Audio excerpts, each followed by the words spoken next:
Everyone. My name is Florencia Changajita. My co-chair, Ms. Yvette Claire Jean, will be on a little bit later due to work constraints.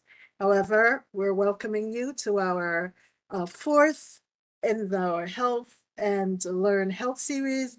And today's topic is Healthy Lifestyles Program and Services, which will be hosted by Mr. Kyle Murray. We're doing these series in honor of and memory of Dwayne Joseph, one of our board member, who passed away last year. And so we continue with the series, and so we welcome you. Turn it over to you. You can tell us about yourself, about the programs and the services that can enhance our lifestyles for the better. Thank you. Well, thank you so much. Hi, good afternoon, everybody. My name is Kyle Murray. I'm a registered dietitian and a certified diabetes educator with New York Presbyterian Hospital. And I specialize in community-based work. I specialize in bilingual community education around food access, food insecurity, and diabetes care. And so I'm happy to take the time and speak with you this afternoon. I don't have to inform people involved with the community board that these are pressing issues. Every time I speak with doctors, every time I speak with my fellow professionals, I remind them that metabolic health is the public health crisis of our time. And for the next 25 or 30 years that we're all going to be working together, unless one of us wins Powerball, this is going to be what we're working on together. Trying to support our friends and neighbors and patients and families in the pursuit of healthier lifestyle, right? And what does that mean for us? And what does that mean for us in an evidence-based intervention way? We want to move our bodies a little bit more, and we want to improve our diet quality. Sounds simple, right? And unfortunately, just because something is simple doesn't mean that it's easy. Right? So what I have for you today, I do have some PowerPoint slides and I have a presentation all about food insecurity and food access. I'm going to talk about a number of different programs that are active in the city and in the hospital that can support people in the community. But I'm also going to speak a little bit to questions about health and well-being as it regards nutrition. I feel that too often by the time people get to the doctor or by the time people are making an appointment with a clinical dietitian, people are already at the end of their rope. And they've already, they've seen all the YouTube videos and they've consulted their personal trainer cousin and they've already talked to all these people. I don't think we have enough public space to discuss how we can go about eating a little bit better and what it takes to improve diet quality. So this is my way of letting you know that I have a lot to say, but I'm here for you. So if you have other questions, feel free to unmute yourself and just ask me those questions. I've come here today prepared to talk, like I said, about food insecurity. I know people have questions about GLP-1 receptor agonists like Wegovy and Ozempic, and I could speak a little bit to that as well. But I'm here for you. I'm here to answer your questions, and I'm here to lend some perspective. So do not hesitate to change the course of the conversation this afternoon and let me know what it is you would like to talk about. So without further ado, I will share my screen. And do let me know if there are any issues with my connection or with my sound. In addition to my work with New York Presbyterian Hospital, I'm also an adjunct professor in the CUNY system. And so what I've got for you today is a little adaptation of the introduction to my class, which is all about community nutrition education and food justice. What does it mean to achieve something that will help our friends and neighbors to pursue a healthier lifestyle? So, I'd start with a rhetorical question. I'd ask all of you, can we solve all of our problems at the doctor's office?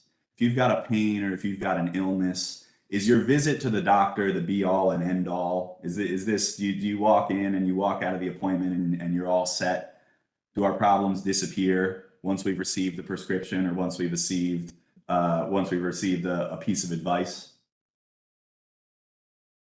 And I don't need to hear the answer. I see enough shaking heads. But no, we know that it's not that easy, right? Because we know that our health is contingent upon lots of other things in our lifestyle, right? Healthy eating.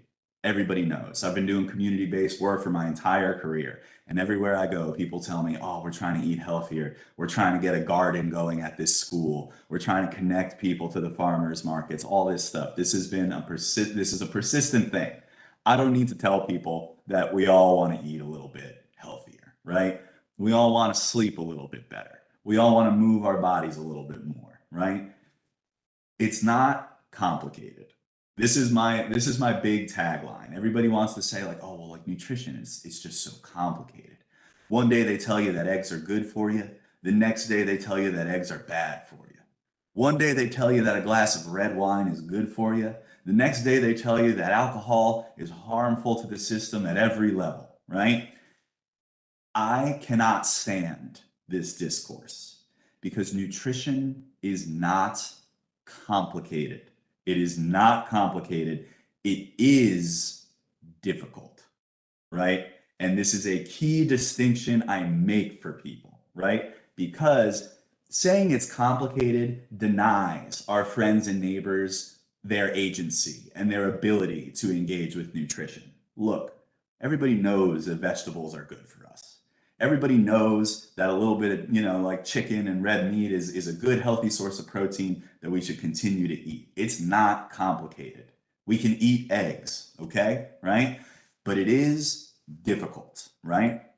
If it was easy, my entire job would be pointing to this image and saying, hey, listen, every time you sit down to eat, I want you to have some nice high quality protein on the plate.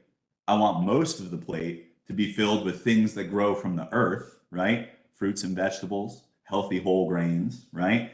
And, I would also like change this dairy industry planted glass of milk here on the side to a glass of water, of course, right?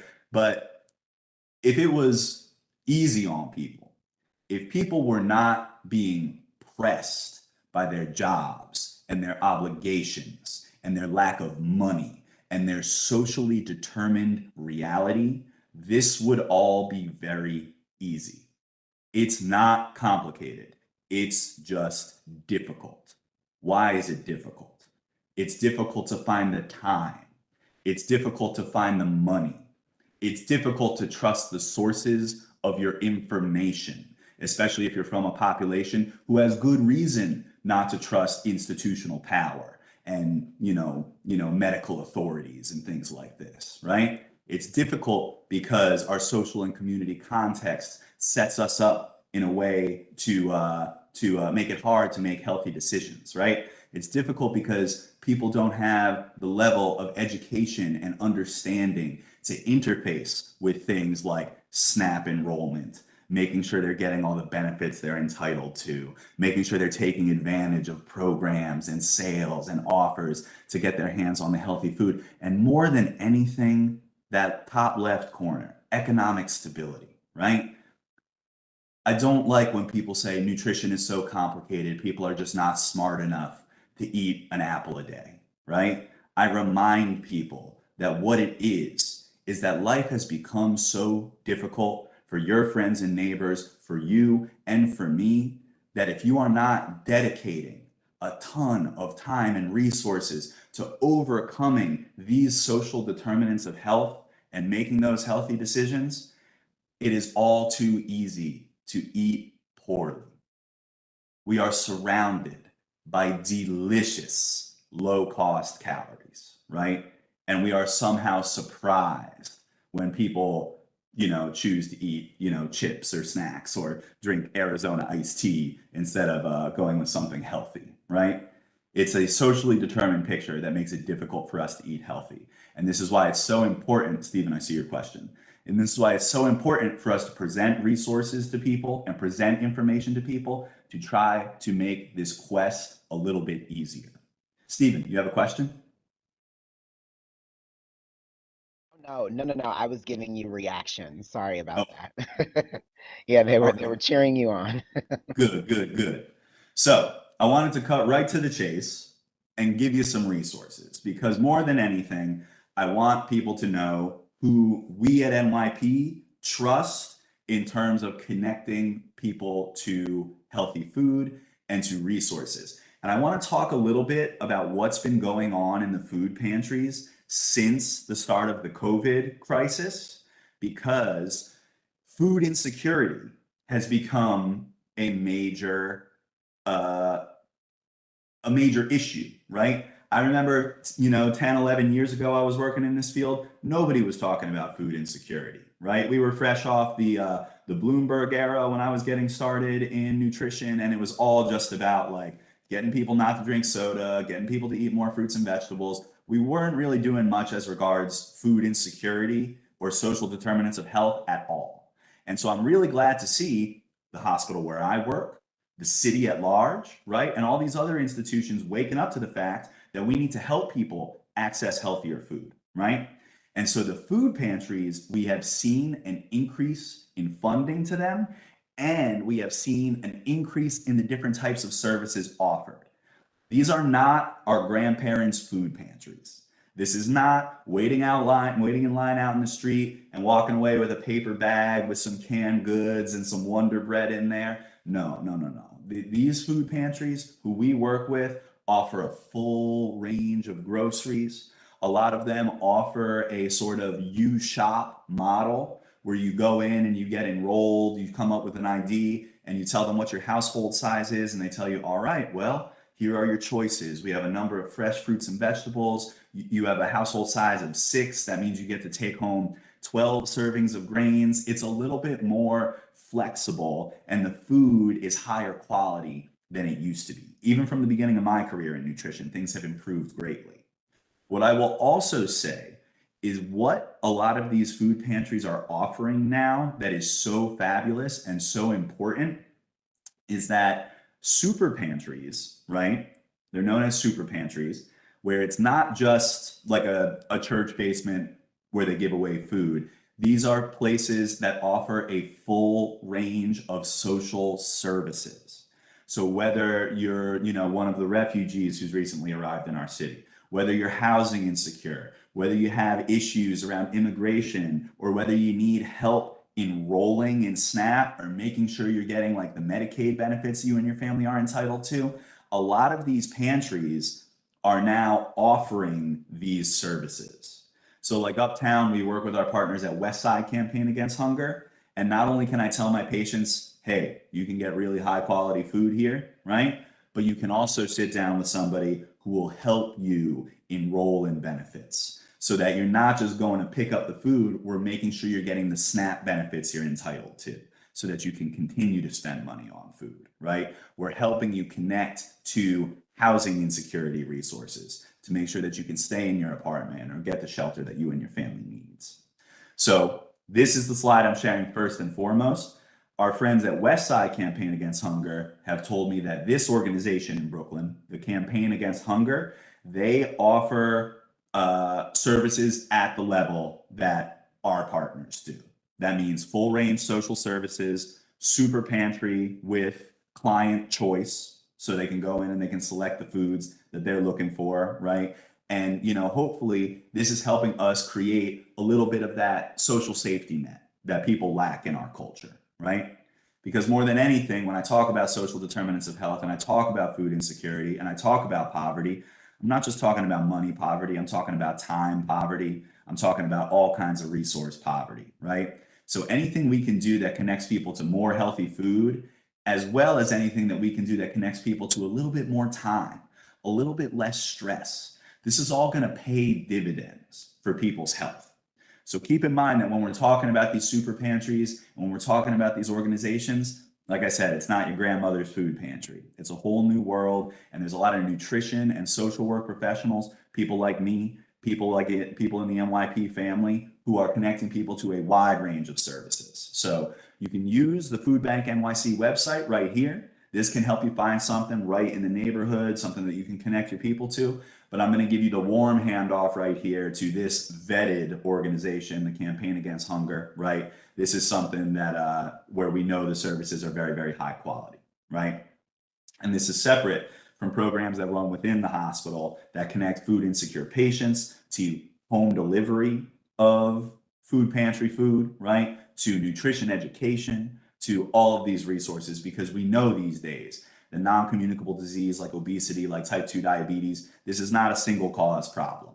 And so likewise, our solution cannot be single track. It can't just be medication. It can't just be education. It can't just be resources. I always talk about it's using both hands. Not only are we leveraging our clinical expertise and the pharmaceuticals, right? But where's the other hand? Where's the material support? Where's the healthy food?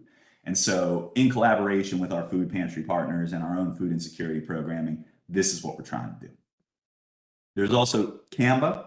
Canva's more active in North Brooklyn, right? But they have been, I'm sure, I mean, this is a crowd of civic-minded Brooklynites. I'm sure everybody knows who Canva is. I'm sure half of you have applied for a job at Canva before. I know I have, right? But this is an organization that originally focused on, the HIV/AIDS population, and they are one of the larger nonprofit organizations here in New York City, and they offer a robust range of services. They have a food pantry that is located like near Myrtle Broadway on the Bushwick and Bed-Stuy border. So that's, again, for CB14, this is not the most accessible, but this is an organization who is active across the borough. And from what I understand in my conversations with their nutrition team, they are running a number of different programs, and they are running a number of different like pop-up food distributions and things like this. This would be another great organization to reach out to if you're looking to bring something to your community, or if you're curious about what we can offer people in your area. Kyle, could I just jump Yes. in? Go right ahead. Oh yeah, sorry. So they do have a pantry on 19 Winthrop and Flatbush. In addition to that, they have the Drive Down Diabetes program for that offers free diabetes self-management workshops. And it's run by the nutritionist. It's amazing. And so I just wanted to flag that because it's in CB14.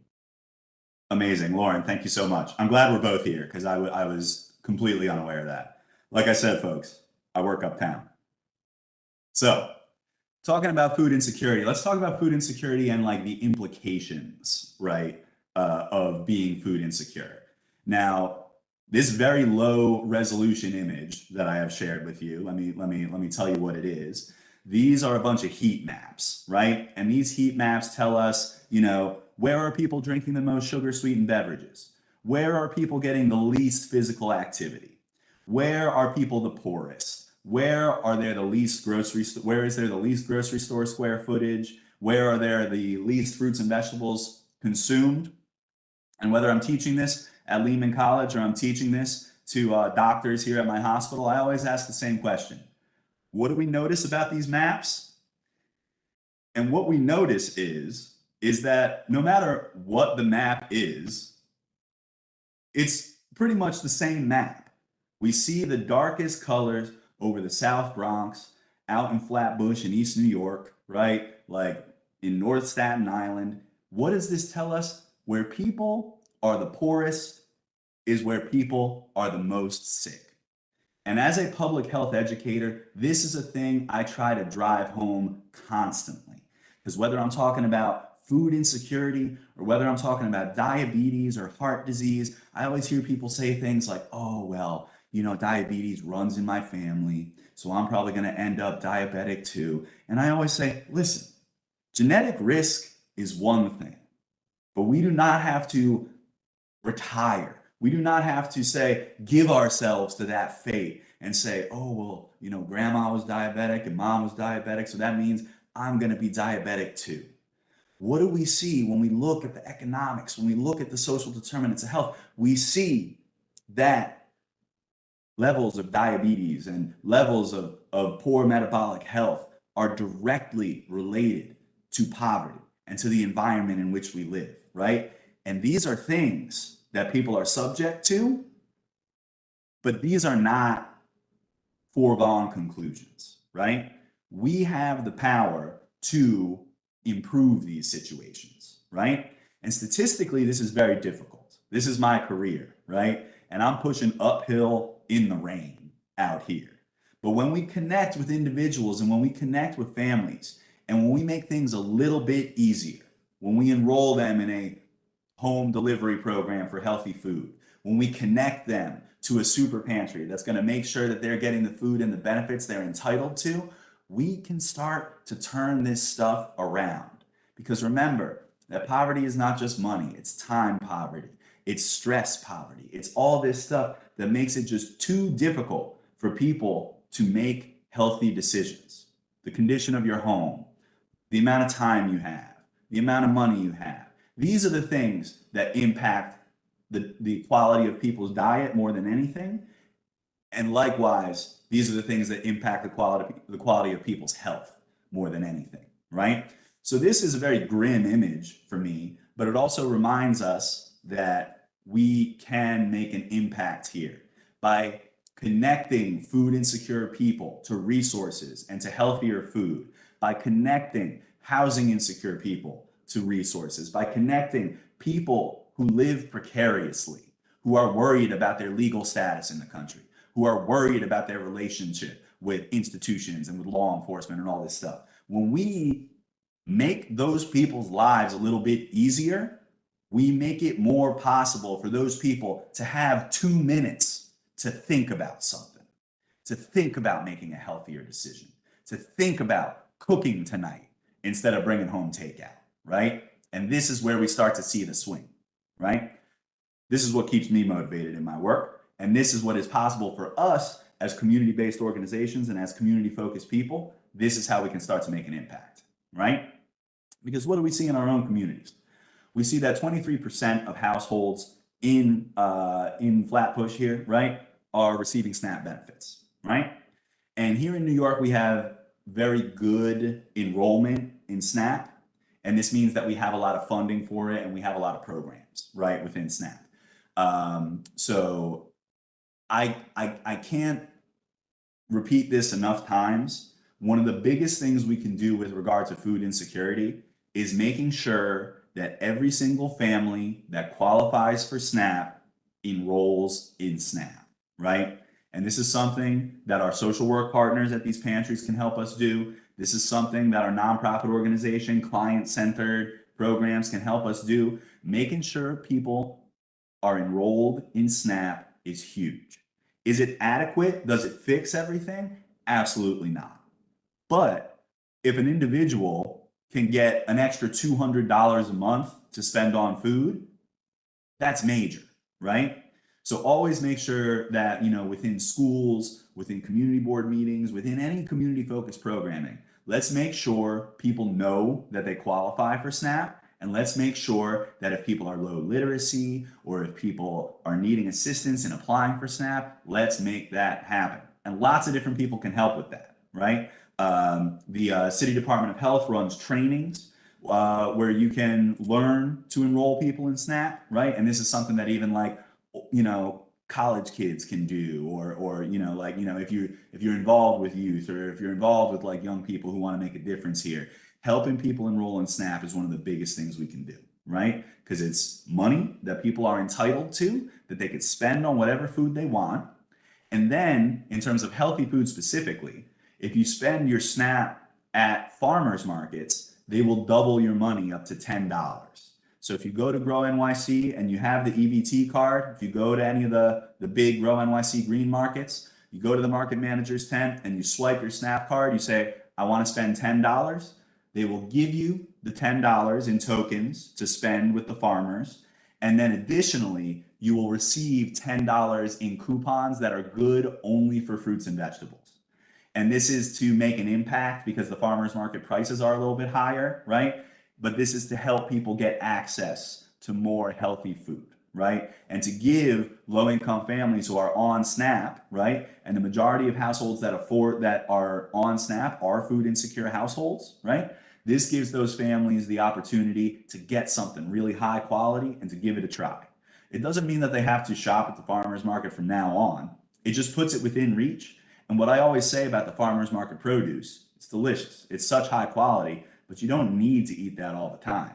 I say, if you got a kid in the house who doesn't like peaches, give them one of those farmers market peaches, and then let's see what they say. And then once they decide they've liked peaches after eating that delicious local peach, guess what? You can start to buy the frozen ones from then on out. And that's much more cost effective. But now your child knows that they like peaches, right? So the SNAP bonus at farmers markets is something that I always like to highlight for people. It's not in and of itself a food insecurity intervention, but we're looking to inspire a love of healthy food and an engagement with the local food system. So reminding everybody who receives SNAP that they can spend that at the farmers market and get a bonus, very important. So we talk a lot about food insecurity, right? But what is food security? Because we have a lot of hangups in this country and in our society around asking for help or around admitting that the situation is maybe not ideal, right? And in the clinical setting, what we see a lot is that we'll be talking to a family and we'll be asking, we have a 2-question screener about whether or not you're food insecure, right? And the first question says, in the last year, did you worry whether the food in your house would run out before you got money to buy more? Often, sometimes, never, or refuse to answer. And then the second question is, in the last year, did the food in your house run out before you had money to buy more? This is how most institutions screen for food insecurity. And I like this screening tool because the 2-part nature of it, where the first question is, did you worry about it? That allows me to cast a much wider net, because I don't care if you make $500,000 a year. If you're a parent or something like that, and I ask you, did you worry at some point that you would run out of resources to feed your children? The answer is going to be yes, right? And so it allows us to reach out to people and say, hey, listen, just because your fridge is not empty, that doesn't mean that you're not food insecure, right? And this is allowing us to have a deeper conversation with people who are at high risk for food insecurity and metabolic disorder, right? And it's allowing us to get in front of some of these issues and refer those people to resources or make sure they're enrolled to SNAP before it becomes a major, major problem. Because so many people will be having this conversation with us and we'll ask these questions and they'll say, no, we're not food insecure. You know, there's always something to put on the table. Even if it's just mac and cheese, we always have something. And then I have to stop them and say, listen, eating macaroni and cheese all the time does not constitute food security, right? If people in your household are diabetic or pre-diabetic, is it good to be eating an exclusive macaroni and cheese diet because that's what you can afford?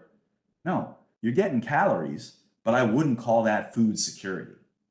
So when we talk about food security, what we want to see is access by all members at all times to enough food for an active, healthy life.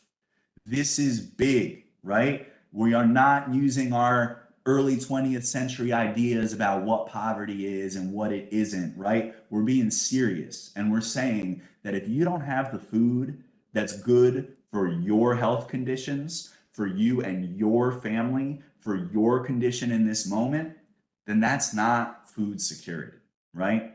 And so this is what we're talking about when we're talking about food security. We're not just talking about making sure that there's some kind of calories in the house. We're trying to make sure that the diet quality is high, that we're having a large amount of fruits and vegetables, that we're having high quality protein, that we are avoiding excess salt and sugar and low quality fats and oils and things like that, right? Because we don't want our people to be making trade-offs when it comes to their food. And the unfortunate reality is that, people will often say it's like, oh, are those people really poor or like low income? They have iPhones and TVs, right? This kind of thing.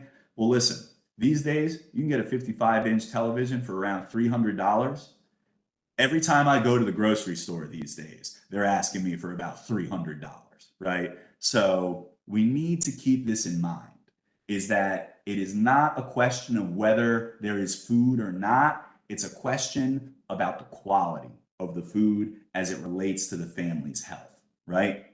And so even if a family is eating steadily, if they are making compromises in their diet quality based on how much money or how many resources or how much time is around, That also constitutes food insecurity and offers us an opportunity to connect people with resources, with education, right? With something that might assist them, right? Because like I said, since I have been working in this field and my main focus has been diabetes care, right? We have seen a disastrous increase in diabetes and diabetes related complications in this country. And the reason I'm into this is because I'm a diabetic person myself. So I know how difficult it can be. I have a master's degree in nutrition science. I work for a hospital. I have excellent healthcare coverage. And it's still difficult for me to make all the right decisions as regards healthy food and self-care for my blood sugar control and everything like that. And then think about the people, our neighbors, our sisters, our brothers, our friends, right? Who have more issues, right? Issues around poverty, issues around health literacy, issues around food access, right? Try taking care of diabetes when you're a single mom, right? And you got 4 kids and you work 55 hours a week cleaning apartments. How helpful is it when some doctor or some dietitian just tells you, oh, you better eat healthier? That's not a helpful intervention, right?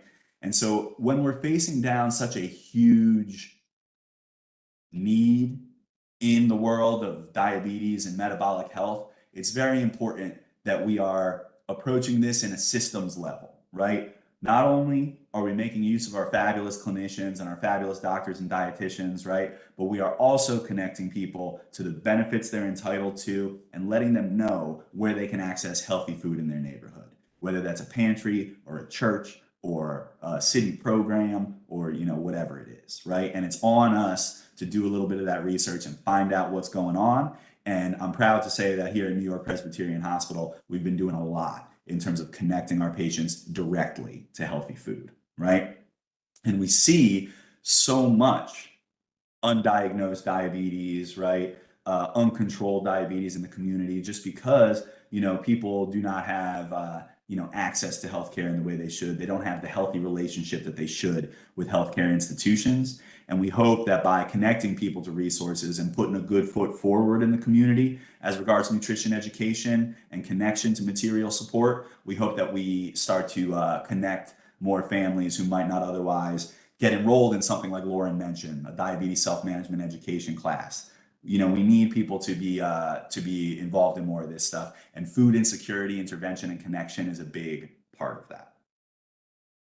Because we do see, you know, a direct relationship between the poorest and most vulnerable people in our society and higher levels of diabetes, obesity, heart disease. These are all the same condition, right? Not technically, of course, but it is our modern industrial food environment and our lifestyle of overwork and very little time to take care of oneself. This is why everyone is ill, right? So if our solutions are purely informational or purely pharmaceutical, and we're not doing anything about diet quality, or we're not helping free up a little bandwidth for mothers and fathers and families to find that time to go for a walk and to cook and to do these things, then our solutions are not adequate. And this is why it doesn't just take people who work at the hospital, it takes people who are involved in the schools, people who are involved with the community board. We need to leverage all of our resources together to make access to a nicer lifestyle, right? A lifestyle that includes exercise and healthy eating and involving the whole family in the kitchen. This is all part of food security, right? And of course, we do see this impact disproportionately in the poorest people in our society. And it's no coincidence, right, that among the poorest people in our society are people who are subject to, you know, like racial oppression, right? We see disproportionate death rates and complication rates amongst Black and Hispanic diabetics in our city and across our country, right? Now, again, I cannot tell you enough how much it is the modern food environment that is responsible for this, right? It is the modern food environment, is the proliferation of what we call hyper-palatable foods. And a lot of nutrition people, I always make this joke, a lot of nutrition people will lie to you. A lot of dietitians will come to you and say, oh, why would you want to drink a soda when a little seltzer water with lime is just as good. I'm sorry, have you ever drank a delicious Sprite on ice with a fast food meal from McDonald's or Wendy's? It is unbelievably delicious, right? This is the competition we're up against. Our biology was never meant to exist in modern New York City, where I can walk to any corner in my neighborhood with $3 and then walk out of the store with 800 calories of honey buns and Arizona iced tea and you know, you name it, right? There is too much delicious, snacky food around, and our systems were never meant to handle it. And the reason I bring this up is because far too often when I talk to families and when I talk to communities, right? I work a lot with Dominican and Puerto Rican folks, and we talk about diabetes. And I get so many people talking to me and saying like, "Oh, well, you know, I'm diabetic now and I know it's the rice. I know it's the rice. I know I eat too much rice." And I'm sure you've probably heard this before too. Rice did not get us here. There are 2 billion people in the world, and pretty much all they eat is rice. Okay? And guess what? Those cultures, Indian subcontinent, Central China, do you know when they started to become type 2 diabetic? Is when they started eating like us, is when McDonald's showed up, is when the processed food showed up. There's nothing wrong with rice. Of course, if you're diabetic like me, you need to limit the amount of rice you eat. Of course, right? But what I'm saying is that people come down on themselves and they say, "Oh, I eat too much rice. Oh, I drink too much juice," all this stuff, when it is the food environment that we live in. People are food insecure, people work too much, and then we go to the store, and guess what? Unless you're a nutrition expert, 90% of the decisions you're gonna make in the store are gonna do damage to your metabolic health, right? Bag of chips, piece of candy, right? Even like an average thing, like a bacon, egg, and cheese sandwich and a drink. I gotta have a drink. I'm gonna have an iced tea, or I'm gonna have a juice, right? Already, we have overconsumed starch and sugar, we have overconsumed oil and fat, and we have not gotten high quality protein, we have not gotten our vitamins and minerals, and we have gotten our taste buds used to an unbelievably appealing texture and flavor profile. And then we're expecting 12-year-olds, we're expecting our 12-year-old children to eat a Star Crunch or a honey bun and then come home and make a decision that they would rather eat a banana than an Oreo, right? This is not a fair position that we have put ourselves in. And this is why we are reaching the point where a majority of adults in our society are overweight, obese, type 2 diabetic, right? It's not the rice. It's not because you ate too many chicken thighs, right? It's because our modern food environment has set us up where 90% of the choices we can make are choices that are going to be excessively caloric with a minimum of the protein and the vitamins and the minerals that we're looking for. Which is why everyone overeats, because our bodies are crying out for the vitamins and the protein that they're looking for. And then all we're feeding them is chips, right? And the body says, "I know we're eating a lot of chips, but I'm still hungry," right? This is what's going on, right? And so when we talk about food insecurity and we're talking about connecting people to healthy food, this is why it's such a huge swing. Eating 2 servings of fruit a day has been shown to reduce your risk of diabetes by close to 30%, right? People can do that. We can connect people to 2 pieces of fruit a day. And that seems like a small thing, but it will make an impact, right? So, why do I make such a point about this? Is because I am so tired of fighting about diets in a context where nobody can afford to eat properly and nobody has time to cook. I don't want to talk about which diet is the right way anymore. I don't want to talk about whether you should be eating all meat or whether you should be eating all vegetables or whether you should be eating no oils or whatever, because the true reality of the situation is that almost nobody in our culture is eating well. Less than 1% of people under 19 years of age are eating any fruits and vegetables at all during the day. And then you're going to come to me and tell me I need to be going to PTA meetings and telling everyone to be a vegetarian? No, that doesn't sound like a really like productive conversation to have. Because what do we see, right? This was a trial by a researcher named Dr. Kevin Hall at the NIH, right? And what he did is he locked up 20 people over at the NIH and split them into two groups of 10, right? And these groups were their own control. And each group was assigned either to the ultra processed diet or the unprocessed diet. Ultra processed diet, you know, breaded and fried chicken, hamburgers, French fries, chips, soda, all this kind of thing. Unprocessed diet, things that my great grandparents would recognize, right? Roasted fish, chicken, rice, right? Real food, okay?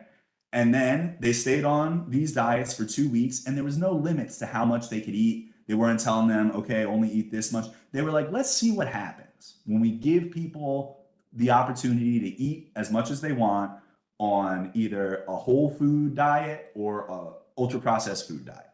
And what did we see? People eating the ultra processed food from day one ate 500 calories more each day. And over the course of 2 weeks, they gained about 2.5 pounds.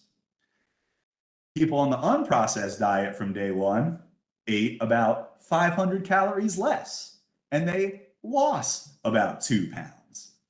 And then the group switched, and those results were replicated. So listen, this is a study with 20 people in it. It's not the most groundbreaking clinical trial of all time, but when people start coming at me and telling me everybody's got to eat a certain way, again, I've been working in this field a long time, and I have come to rest right here, which is the more that we get our families and our children and our friends involved in the kitchen, developing kitchen skills, making real food, inspiring a love of and engagement with healthy eating and fruits and vegetables and chicken and fish and beans and things that our systems were designed to eat, the better results we're going to see. Because I cannot convince any patient to stay on a diet for the rest of their life, right? But what I can do for an adolescent patient is help to give him a number of kitchen skills. I can teach him to saute greens. I can teach him to fry an egg on his own, right? I can set him up so that he continues to make his own choices and he is not subject to the food that is on sale at the bodega, at the restaurant, in the cafeteria, right? We are taking some power back because the more whole food, real food we eat, the better our health is, right? So don't think that we need to be getting on a specific diet. You don't need to go vegan. You don't need to become one of these like new podcaster guys who only eats beef, right? You don't have to do any of that. What we have to do is eat more real food, right? More than anything. Because the food environment over the last 30 years, there's more and more of this processed and restaurant and high sugar, high fat food than ever before. And that is the issue. It is not an issue of eating too much rice. It is not an issue of, people just making a morally wrong decision about the way they eat. We have just set ourselves up where people don't have enough time, don't have enough money, and they're not being connected to the resources to make a healthy diet possible. Because every morning, if you play New York City on default mode and you say, I'm going to go to my job, I'm going to buy the food that's available on my block at my job, and then I'm going to come home, there's a really good chance that you're going to be eating a very poor quality diet. And that's why we see so much diabetes, right? And so much, obesity and all this stuff, right? We have seen a serious increase in ultra processed food consumption in the last 20 years or so. And this is the most concerning one to me. We have seen that people under 19 years of age are getting 70% or 67% of their calories. And remember, calorie is a unit of energy. This is, when I say calories, I mean their food in general, the things they take in. And we see that our people under 19 years of age are getting 6.7 out of 10 calories, most of their calories from these hyper processed foods.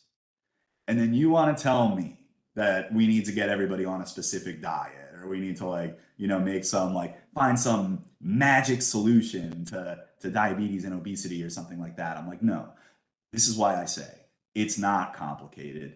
It's just difficult. We have made the unhealthy decisions the easiest decisions. And in a system where people are forced to work very hard for not enough money and they don't have the time and they have trouble accessing healthy food, and we make all of the easiest choices the unhealthy ones, the results are inevitable. So this is what we're teaming up to work against. I see a question. I'm just giving you a quick time check here. It's 1:46, about 15 minutes to go. Great. So what else do we want to talk about? Do you want to talk, do we want to talk about these medications a little bit?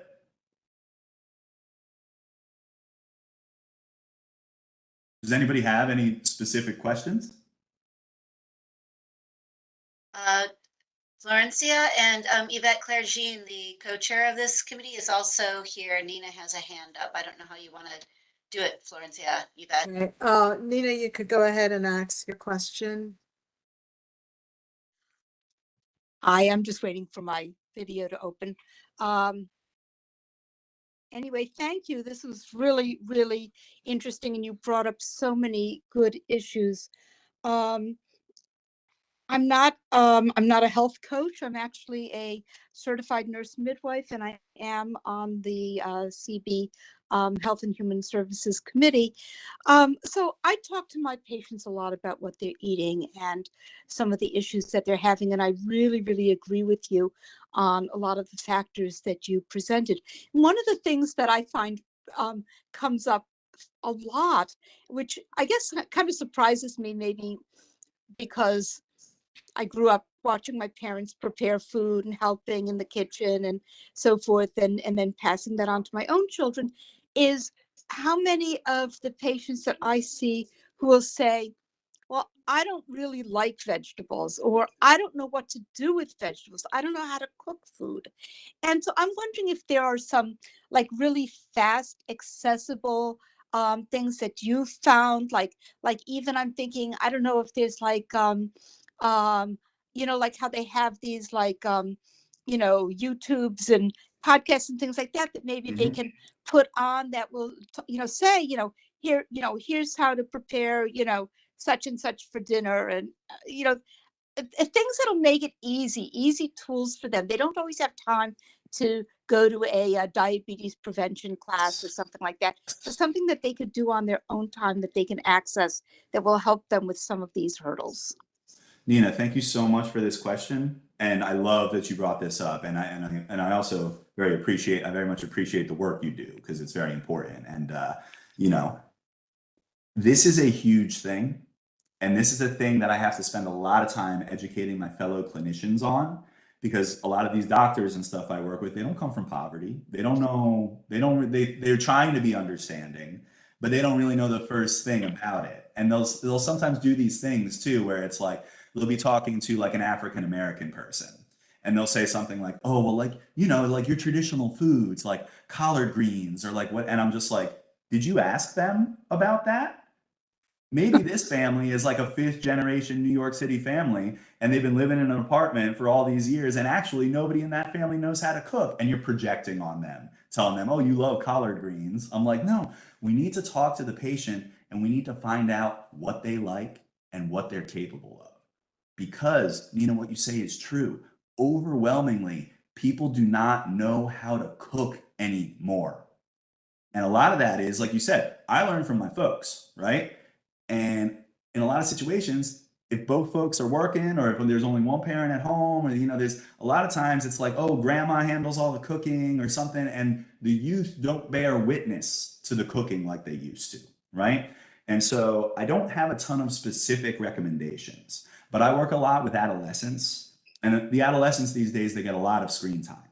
And what I will say is that there are tons and tons of great videos available on YouTube and on Instagram and everywhere else, right? And so the one plug I will make is for a channel called Food Heaven with Wendy and Jess, because Wendy Lopez is one of my fellow dietitians here at Columbia Presbyterian.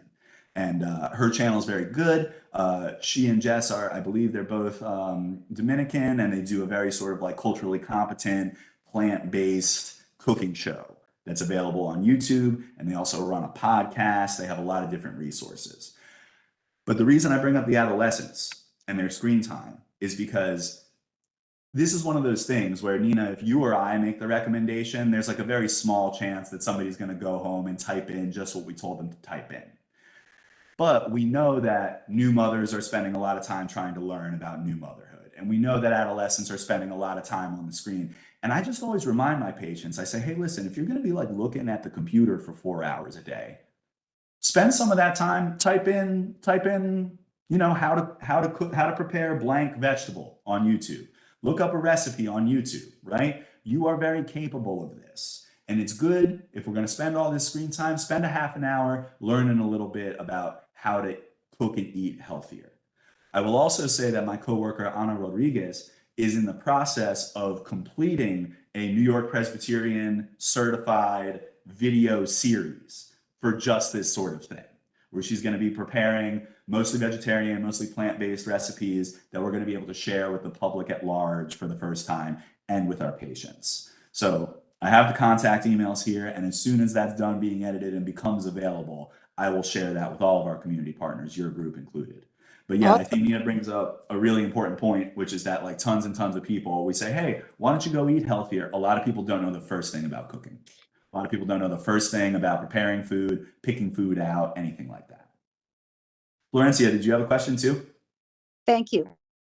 Yes. Thanks, Mr. Murray, for this presentation. I see that we have like 8 minutes left. So are there a lot of slides left? And I wanted to know, since it will be on our YouTube channel for CB14 Brooklyn, that if you can send the slides to the board office, then, you know, we can go back at leisure and go through that. We do appreciate your the additional information that you give to us. However, because of the time constraints and because, you know, some folks have to get back to work. Sure thing. I don't know if anyone has questions. I just wanted to I see Nina has her hand up. Joanne has her hand up as well. I just wanted to say that in regards to what you say about the youth or the, you know, young people, my children, when they were in school, asked if they eat vegetables, and they, when they raised their hands, when the class was asked, they were the only ones that raised their hands to said they eat vegetables every day, and they could name various vegetables that many of their classmates had never heard about. So I understand that. And I just wanted to quickly say, in these pantries, are they cognizant of the expiration date on the cans? That's Yes. one. And the other thing, in our community, in the northern section, many of the greengrocers, the greens, the vegetables and fruits are subpar. I usually Yes. travel out of my community to buy my fruits and vegetables. So I just wanted to say that. And So what I will say quickly about that, yes, a lot of the grocery stores have very lousy produce. And what I always remind people of is that health-wise, health impact-wise, a lot of people think that it all has to be fresh. It has to be organic. It doesn't. Let me tell you, frozen fruits and vegetables are blast frozen at the point of harvest, right? They're not always the cheapest, but what I will say about them is that they never go bad, right? And so if you want to always have fruits and vegetables on hand, or if people in your community are very concerned about the quality of the stuff in the grocery store that's going to be so expensive and low quality, I'm always telling people to buy the frozen fruits and vegetables. They're great for oatmeal, they're great for smoothies, they're great for stir fries. And, you know, if you're out there wanting to spend the money on organic or whatever, or all fresh, that's on you, because there is no medical evidence to say that any of that is going to be any better for your metabolic health than just eating any other kind of vegetable, right? So I'm a huge advocate for frozen fruits and vegetables for just this reason. And I will share these slides. I've shared them with Lauren Avellino. I don't know all of the rules as regards sharing stuff like this on YouTube and stuff like that, so I'm going to leave it to her. I'm sure I'm sure it'll all get worked out just fine, but she has my slides in hand. She will. Thank I you. see lots more questions though. Nina, sorry, not Nina, Joanne, our chairperson. Go ahead, please. You're muted still. I can't You're hear muted, you're muted, Joanne. Joanne. Thanks. Sorry about that. I was so listening intently. I want to thank you so much for this presentation. I am also a registered dietitian and a certified care and diabetes specialist. And let me tell you, everybody, this guy is the real deal. He is talking exactly what we need. Perfect community nutrition. My question might be a little too complex for this point of time, but I've been listening a lot to the basically how education in the United States functions, right? So we put kids in a classroom, we tell them what to do, they're scheduled, and everything about their lives is scheduled, and they don't have an opportunity to play. And so I'm extrapolating this concept into parents allowing their children to be in the kitchen and play with food unsupervised, right? And I know everybody's like, oh my God, but I was allowed in the kitchen at 8 years old on the stove, gas stove, like cooking up eggs and doing all the things. So, like, when you talk to the parents of the adolescents, like, do you get a sense of, are they allowing their children free play in the kitchen? Because I'm starting to think that that's really important. I'm not sure if it's my connection or somebody else's. Oh no.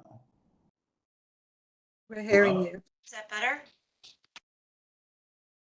Sorry, I have, can you guys hear me? I have Spectrum. It's not always Yes, great. we're hearing you. We're hearing you.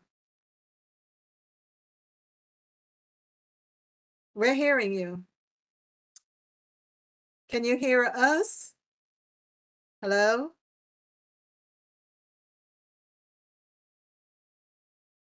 I'm hearing everyone. Yeah, I hear everybody too. I feel bad. I crashed the party or something. No, you didn't. Kyle, can you hear us? We can see you.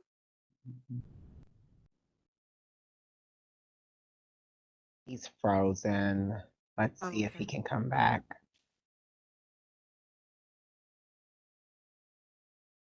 I guess maybe we'll give it a minute. Hi, everybody. I'm Stephan from New York Presbyterian. I work with Lauren in community affairs. And hi, Sean. Hi, everybody. This is such a dynamic community board. I've been with you all on some long nights, way in the back of the table for some other work that I was doing. Regards to everyone. Okay.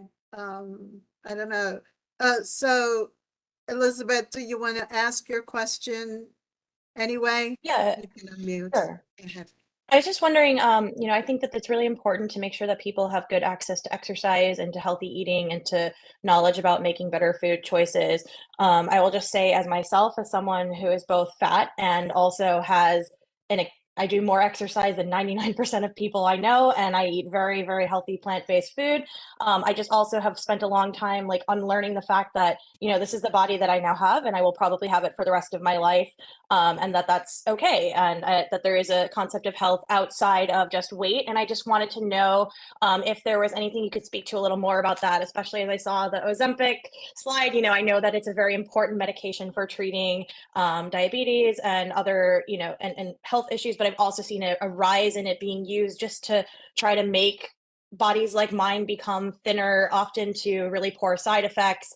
And just wanted to know if there was any resources you had about trying to get people towards better health, and better food choices and so forth, no matter their body size, because I know that's a huge barrier to entry for a lot of people in larger bodies, that they're worried that they're not going to make progress because they've tried so many things and they just want to get into like the best health regimen for themselves. Thanks so much. Thanks. Hello? Yeah, we're hearing you. Okay. Sorry. I had to, I've connected now with my phone. I'm sorry if the quality's. Joanne, you were asking about, everybody can hear me now? Yeah, we're. Okay. So asking about free play in the kitchen, I can't say for sure whether a lot of families are actually doing that. I don't work generally with the very young population, but it is a thing that we encourage very heavily. And the recipes that I use that are part of the Just Say Yes to Fruits and Vegetables, which I hate that name, but they are the City and State Department of Health recipes. Every single one of them has a set of tips on the side for how you can get your young people involved, right? You can have your kids tearing up the lettuce for the salad, this sort of thing. So this is an active part of both our efforts at Presbyterian Hospital and the City and State Department of Health. We're all working really, really hard to encourage this. And we're also putting money into programs for youth. I run a summer farmers market program where I have young people 16 to 22 running nutrition workshops and learning how to cook and like all that sort of thing. Again, this is all, to me, all this stuff feels like a drop in the bucket, but you're right, it is important and it is something that we're working on. And I'm going to do my best to share the link to the City Department of Health resources that has those recipes with those tips on getting your kids involved. Is that okay? Great. And good. It's good to see another dietitian in here. I can't believe we've never met before. There's not that many of us. I'm really sorry about the connection, folks. Any other questions? Anything else we want to talk about? And Liz, do you want to repeat? sorry, go ahead, Sean. I was just gonna say, I briefly also asked about, as a fat person who has done a lot to improve my eating and also my, I have a really strong exercise regimen. I'm very fortunate that I have the ability and, to get myself good food choices and to have the time to do that. I do know that one of the biggest barriers to folks who are in larger bodies is often thinking that there's a strong amount of weight shaming and weight-based outcomes, primarily when we know from research that, not some larger bodies are just going to stay large forever, but we can still do as much as we can to have as like health at every size and to have better outcomes for ourselves. And I just wanted to know if there were like good, any resources you had on that to share, especially just, seeing the Ozempic slide. I know that there's a very strong medical use for it, but also there's been a lot of recent stuff in the news of using it as a fad way to get thinner, and there's a lot of dangerous side effects, and just want to make sure that people aren't seeing those sort of barriers to having healthier lives and so forth. So thank you. I'm sorry that's such a lot to pack so quickly. I just want to be mindful of your time. No, that's a lot. I'm glad you brought it up. And usually I make a statement at the beginning about how like I'm coming at this from like a sort of like critical pedagogy perspective, and just because I say obesity doesn't mean that I'm like doing that, right? The field has a long way to go. Joanne, I'm sure, can like also speak to this, but there have been significant strides made at my institution. I don't really talk about weight at all. In settings like this, I do, right? Because I'm just talking about like statistics and disease risk and public health. But when it comes to interacting with like patients and families, me and my team and the other RDs, if people come to us and they're like, I want to lose weight, of course, we're like, okay, let's talk about that. We can like help get you there. But especially when I'm working with families and with like adolescents and stuff like that, I'm not talking about that stuff. And people are like, oh, but like, shouldn't you be? And I'm like, no, because there's no real evidence that points to anything, to me saying anything about somebody's weight that's actually going to help them like get to like a healthier body composition. So what do I talk about? I talk about nutrition and its benefits for the rest of your life.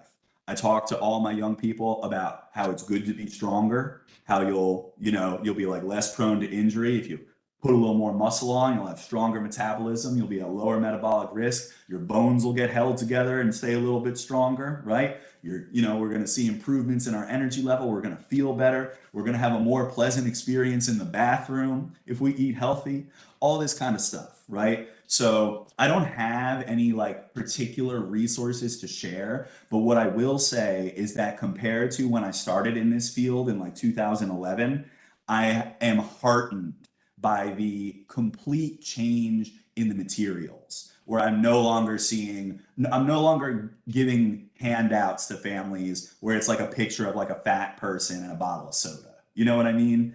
Instead, we're having conversations about food insecurity. We're having conversations about the impact of healthy eating on our mental health. And importantly, we're having conversations about the fact that weight and metabolic health is not a result of some moral failing or some moral success, right? We know that we're talking about systems level stuff. We know that we're talking about socially determined stuff. And so this is why me and my team and my department, if people want to talk about weight, of course we'll talk about weight, right? But we are coming at things from this sort of like social determinants perspective, and we are talking about the dividends that healthy eating will pay. Ozempic and those drugs in general, they're like unbelievably effective, right? And I'm like interested to see how like the long-term like side effect picture plays out. I'm not going to tell people that they like shouldn't be on them, right? Because we see like all the studies are like, oh yeah, people lost like 15% total body weight in a year. And it's like, yeah, if your goal is like weight loss and you're willing to get on this medication, sure, it'll help you lose weight. But what do we see a lot is that like just losing weight is not a net positive always, right? You want to build more lean body mass. You want to be stronger. You want to be making sure that you're getting all of your nutritional needs met, right? And the other thing about Ozempic is that we have trained as a culture to get so excited about weight loss that people say like, oh my God, this is like a medication that'll like lose weight for me. That's so great. Listen, like I told you, I'm a diabetic person. I'm going to be making copays and taking insulin for the rest of my life on this rock, and I wish I didn't have to. You really, once you start on Ozempic, you're in. You're like injecting a drug to like help you lose weight. It's very effective if you're type 2 diabetic or pre-diabetic and you're looking for that. It's very, very effective. I'm not going to say it's not. But what I will say is there's a lot of different ways to skin a cat as regards improving your metabolic health and getting stronger, moving more, eating a little bit healthier. And I'm not in a rush to recommend that people start a lifelong relationship with a pharmaceutical intervention unless they absolutely have to, right? And that's not just because of side effects and everything like that. It's just because, you know, I'm always trying to advocate for a kind of like self-first, non-pharmaceutical approach insofar as it can be effective. So yeah, those are my thoughts about these very effective medications Thank you. Thank that you. everyone in Hollywood and everybody in Tribeca are taking now. Sorry. Thank you. Sorry, I know we're over, but I can answer more questions if you want. No, I appreciate it. I just wanted to ask Nina, did you raise your hand again, or was that from the first time? I thought I put it down. I don't know why it keeps Okay. popping up. I just wanted to introduce. I'm good. Thank you so much. Okay, thank you. I just wanted to introduce my co-chair, Yvette Claire-Jean. She's on, and I wanted to thank you, Mr. Murray. I wanted to thank Glenn for referring Sean to Lauren Avellino and the staff, Stephen from New York Presbyterian. Thank you, team. Thanks to Joanne, you know, and all those who supported today. This was really a great topic, and I have to go back and watch and share also with various communities. So thank you. We look forward to, you know, spending time at leisure with the slide. And, you know, I wish we had more time, but thank you so much. Thanks to everyone. Thank you all. I appreciate you. Never hesitate to reach out to me and the team. I love doing stuff Oh, like yes. this. So. What's your contact? Sorry. Oh, is yeah. it- was it on the slide, or Sean has it? I have it. You can get it through me. Okay, I'll get it from Sean. Thank you. Yes. Yeah. Don't hesitate to email me. Also email me if you have more questions. I'll answer. Sure. Will do. And thanks, Elizabeth, and all who asked questions. Thank you all. Thanks, everybody. Thanks, Have a nice one, Yvette. everybody. Thank you. Bye. Have a good afternoon, everyone. Thank you. Good Thanks, afternoon. Glenn.